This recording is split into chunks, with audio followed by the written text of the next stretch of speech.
Sebelumnya, Assalamualaikum warahmatullahi wabarakatuh. Selamat pagi, salam sejahtera dan salam semangat.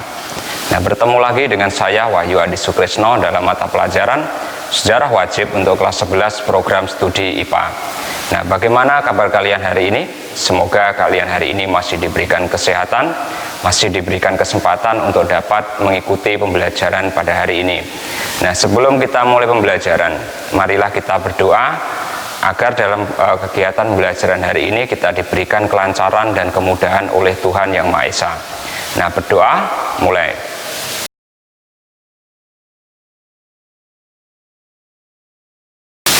Baik, berdoa selesai.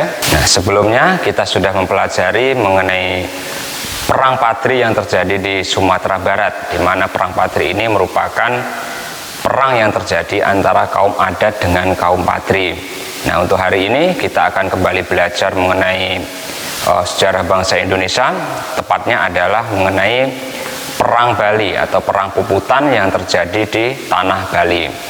Nah, tahukah kalian bahwasanya Bali ini merupakan salah satu daerah atau provinsi yang mempunyai keindahan pantai yang terkenal sampai penjuru dunia.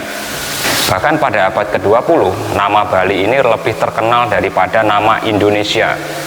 Artinya orang mancanegara itu lebih, jika mendengar kata Indonesia ataupun kata Bali, maka yang lebih familiar di mereka adalah nama Bali.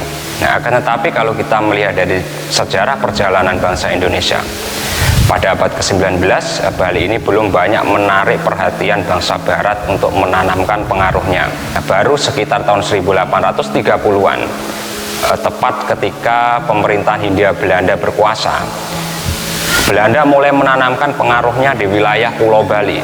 Nah, sehingga pengaruh Belanda di Pulau Bali ini kemudian menyulut sebuah peperangan yang disebut dengan Perang Puputan. Nah, apa yang dimaksud dengan Perang Puputan ini? Perang Puputan ini merupakan istilah yang mengacu pada perang secara habis-habisan tanpa menyerah kepada musuh. Nah, selanjutnya adalah apa yang menjadi latar belakang dari munculnya Perang Puputan ini.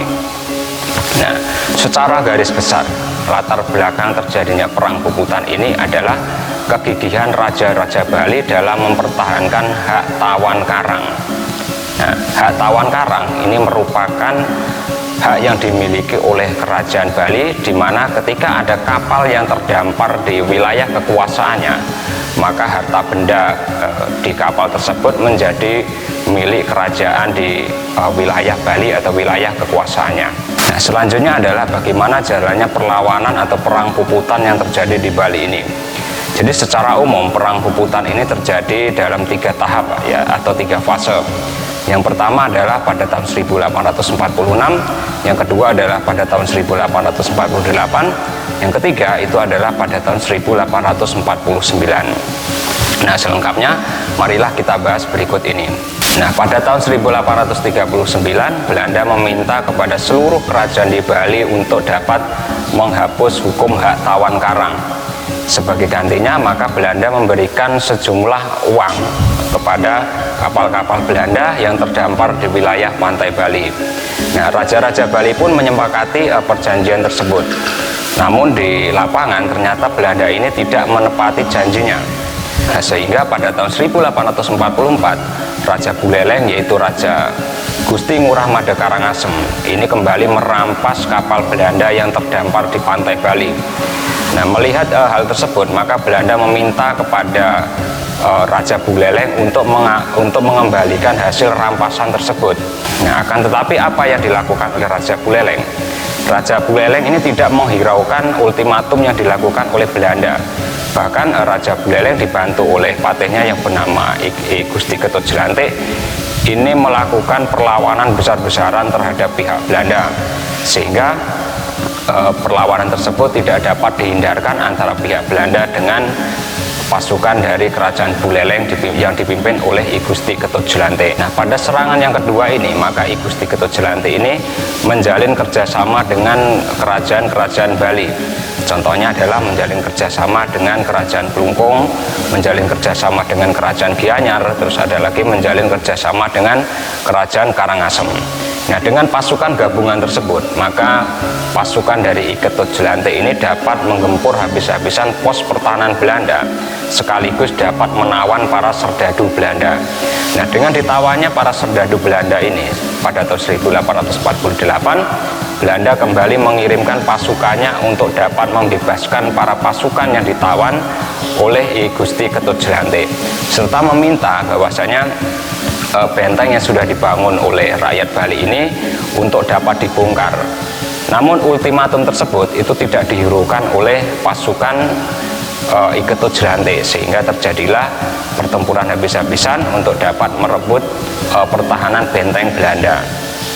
Pada pertempuran yang kedua ini, maka kemenangan itu berada di tangan pasukan I Ketut Jelantih, sehingga Belanda harus memukul mundur pasukannya dan kembali lagi ke wilayah Pulau Jawa. Nah, pada tahun berikutnya, yaitu tepatnya pada tahun 1849, Belanda kembali mengirimkan pasukannya untuk menyerang Pulau Bali. Nah, dengan kekuatan yang lebih besar, maka pasukan Belanda ini dapat dengan mudah menguasai kota Singaraja. Sementara itu, karena kalah persenjataan, maka pasukan Bali ini banyak yang gugur di medan perang. Akhirnya kota Singaraja ini berhasil dikuasai oleh Belanda, dan Raja Buleleng dan Patih Ketut Jelantih ini kemudian mundur ke. Nah, namun pada akhirnya Raja Buleleng dan Gusti Ketut Jelantih ini dapat ditangkap dan dibunuh di wilayah Jagaraga. Nah, dengan terbunuhnya Raja Buleleng dan Patih Ketut Jelantih ini, maka Belanda kemudian dapat menguasai daerah Karangasem dan daerah Kelungkung. Itulah kisah perlawanan rakyat Bali dalam mempertahankan tanah tumpah darahnya. Nah, demikian untuk materi pada hari ini. Jika ada pertanyaan, silahkan ditanyakan pada media Google Classroom.